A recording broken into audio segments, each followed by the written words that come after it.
He's a guitar player. He's a member of World's 100 Most Beautiful People.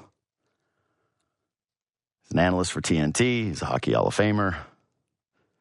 And his documentary, Open Heart, is now out on Netflix. I watched it yesterday. Open Heart follows his career and recovery from major heart surgery. It's the king. It's Henrik Lundqvist. What's up, man? I'm good. How you doing? I'm doing well. I mean, I would do better if I got to have an intro like that. Those are good things to put on a resume. I got to tell you, when I remember being in, I was in university when your 24/7 came out, right? The Rangers one. And I remember them cutting to you being in a band with McEnroe. And I'm pretty sure you were like wearing a leather jacket and you were looking cool as hell. And I was just mad. I just hated you. I was like, I can't believe this guy has this. It's like, this guy does this too. He's also playing guitar in a band with McEnroe. This isn't right. This is too much. This is too much for one person. But yeah, no, I've settled in on it. Hey, man, I watched the documentary last night. I think it's great. I think it's also, like, there's a lot in there for you. I was kind of curious, when you make this thing, how much of this is you trying to find peace? You know what? It's funny. When I started thinking about this project, it was with a different approach, I would say, or goal. To me, it was like, okay, let's capture me coming back to the NHL. Right. Like going through this, and I was in a very good place mentally. I was very happy. I worked a lot on myself, and there was something there I just wanted to share. And I just felt, it was a cool feeling to feel that strength in a way, even though life was turned upside down. Mm-hmm. Fast forward, things happened. I was not able to come back. And after I retired, I sat down with Jonathan Hawk and worried about my journey been through over the last year, maybe 15 months. And we started talking about how can we, tell this story in a way where maybe it can inspire or help people that go through similar things. Mm-hmm. So it was both learning experience, but also in a way a little healing. Talking about it and dealing with all the things you felt and went through. And I have to say, starting the project, I didn't really know where it was going. Mm-hmm. I put a lot of trust in Jonathan in telling the story, and we had a lot of parts, with my career and some footage that I captured myself just to document what I was going through, not thinking that I would ever use it, but we ended up putting this together, and I have to say it's been great over these last 10 days. Mm-hmm. since we launched on Netflix. There's a lot of people reaching out, and it's very cool to see how people that gone through similar things or family members and how much it means to them. It's been very rewarding, I have to say. Yeah, okay. So that makes sense that you were filming for yourself leading up to this, because again, there's a lot of like really intimate footage in the film where I was like, wait, how did they get this? But yeah, it makes sense that you were trying to film something for your comeback. I'm curious though, like, are you able to watch it? Like, have you seen it since? Because I would imagine that it's really difficult to go back and look at yourself in that period of your life, and that it brings up a lot of emotion. Yeah, it does. There's definitely certain scenes in there that gets me every time. Yeah. That it makes it emotional for me, because it brings you back to what you felt and what you were thinking. But yeah, of course, I watched it, and the first time I actually watched it with someone else was my brother was in New York. This is last spring, right before we premiered at Tribeca Film Festival, and we watched it together, and I mean, we just looked at each other afterwards, like, wow, that really brought us back to mm-hmm. to that point, the emotions and again the thoughts we had, and but there's also a lot of things in there that I feel it's a reminder for myself too. You know, a lot of tools that you work with in terms of how to approach challenges, or also how I want to move forward in life. And I also talk about that in the film. Yeah, that is one part that I came away from. By the way, I have a brother, very close, not a twin, but if he made me watch a documentary about me having open heart surgery, I would be so mad at him. Like, don't make me do this.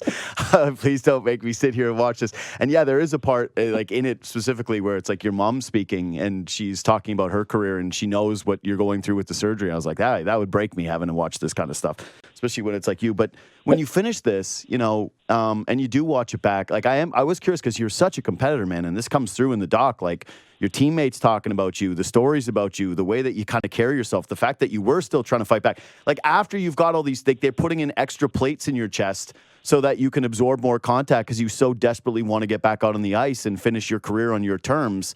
All I could think of was, are you at peace now? Like, do you feel like you've been able to funnel that competitive spirit into like broadcasting or into other things? Like how are you now with that, closing that chapter of your life? Yeah, no, you know what? When I made the decision to retire, I was in peace with it. And I also said that in the film, it was not meant to be. Yeah. You know, it was time to close that chapter in my life, and not trying to, replicate or replace hockey. Hockey will always be something that I was so passionate about, and it would be hard to find something similar, but I'm just have a different approach, a different goal in terms of, be happy and be inspired and be surrounded by great people and do fun things. That's where the approach is. It's not winning if you, it was so black and white, sports, and it was such a big part of my life.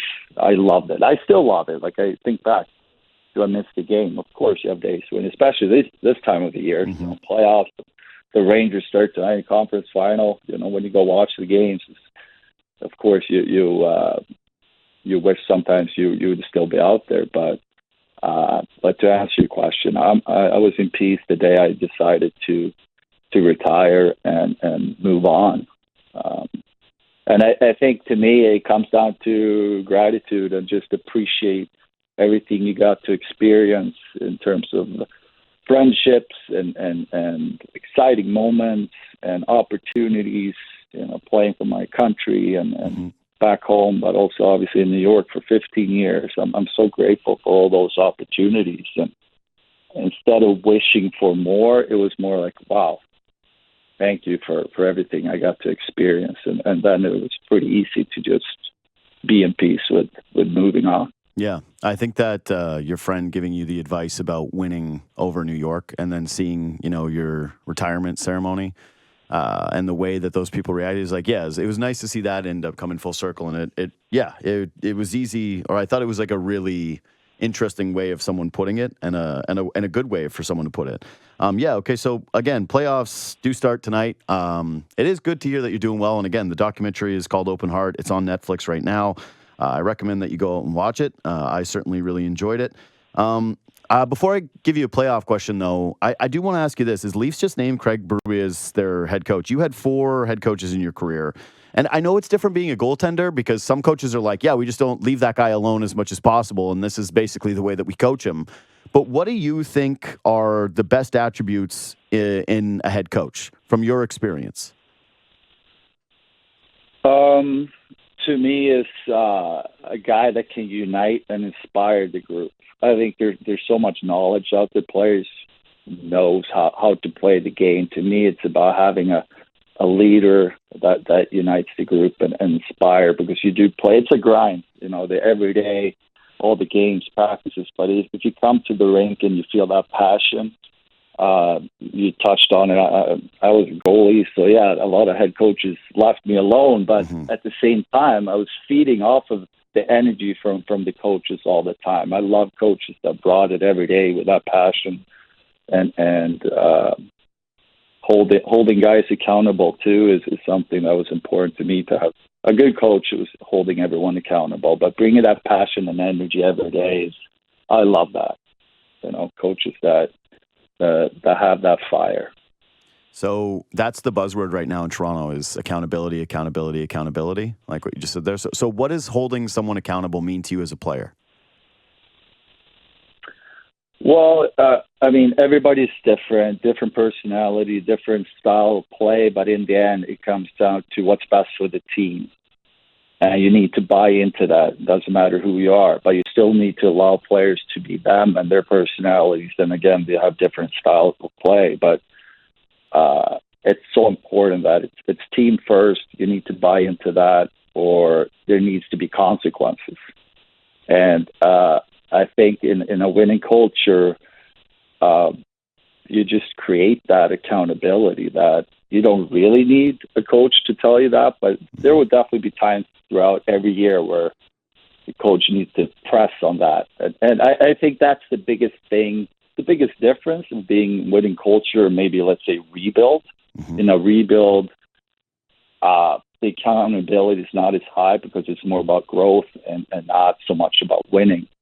And obviously my last couple of years, I was part of a rebuild, so you can see a big difference there. And you just have to understand who you are as a group. But if you want to, try to go for it and win and have a winning season, you need to set a standard. And it starts obviously with the coach and what he expects from the group, but even more importantly, what the group expects within themselves in the room. Mm-hmm. Yeah, that's the interesting part with where the Leafs are at right now is like, okay, they're bringing in this new head coach. They clearly have talked about disappointment. They fired somebody. But now the big question is whether or not they're going to break up this core group of forwards. And so much of it has been, okay, well, wouldn't you guys have grown into this throughout? They never really had a full rebuild with those four players. They all were successful by the time Tavares came around. But if it's you, right, they come to you and they ask you, hey, should we run back this core four or should we break it up? Do you think you've seen enough of those four guys together, or do you run it back? Well, I'm obviously not in a position to. I think I know it enough about the Leafs. All I can say is that they're just amazing players. Mm-hmm. Watching them play, they bring so much to the table. I'm curious, like everyone else on the outside, looking at the Leafs and mm-hmm. See what they're going to do. Again, sometimes you feel like you're pretty far away, but you're not. Mm. There's one goal away from it's a totally different story.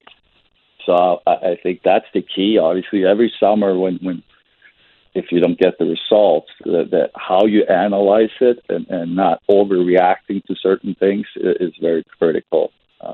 Again, sometimes you feel like you're way off, but you're not. It's one or a couple small changes, and suddenly that makes a huge difference.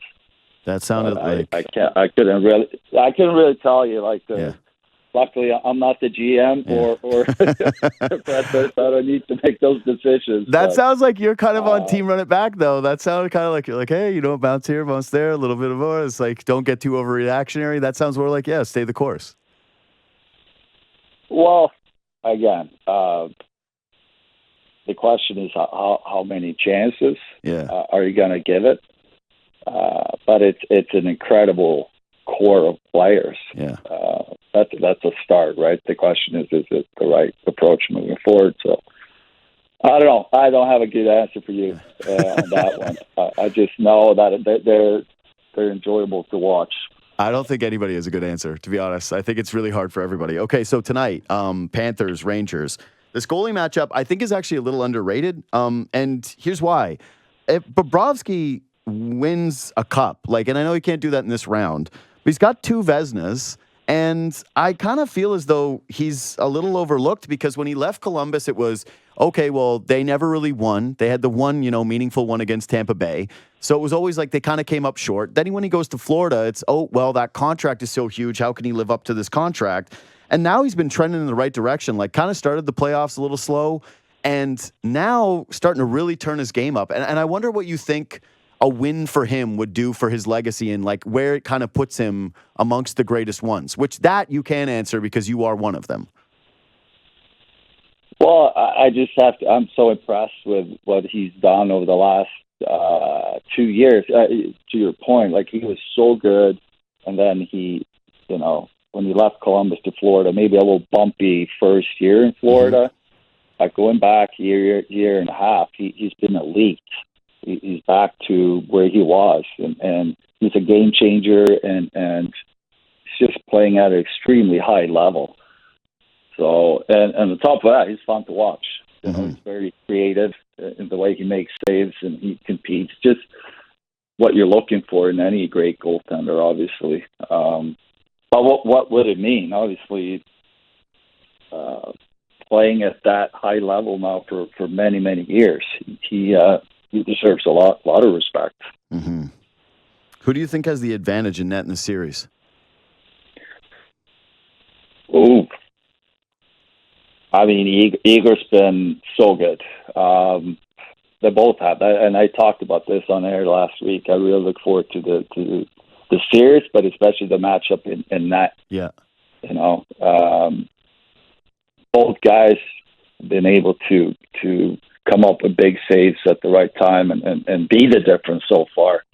So this is going to be a pretty even battle. Hard to say who has the advantage. Mm-hmm. But a confident Igor is a extremely good goaltender. So I don't know if I would slightly more edge on the Rangers side, maybe, but I think it's going to come down to who makes it tougher for the goalie. Like what team is going to make it more difficult to make saves. But if you look at how they're playing, both of them, they're pretty even right now. Brother, you're the king of New York, not Florida. You can say Igor. you can say. Well, this. Yeah. It's even if you have goalies playing great, if you're facing a team that's making life miserable for you, of course, they're screening a lot. There are a lot of tips, and they just make it hard. That's how you get to a guy, right? Yeah. So, I think net front's going to be important in this series for both teams. Again, Hockey Hall of Famer, analyst for TNT, and you can watch Open Heart, which is a new documentary which is now out on Netflix. It follows Henrik's career and his recovery from major heart surgery. Hey, Henrik, thanks so much for your time today. Enjoy the rest of the playoffs. Thank you so much. Have a good one. You too, man.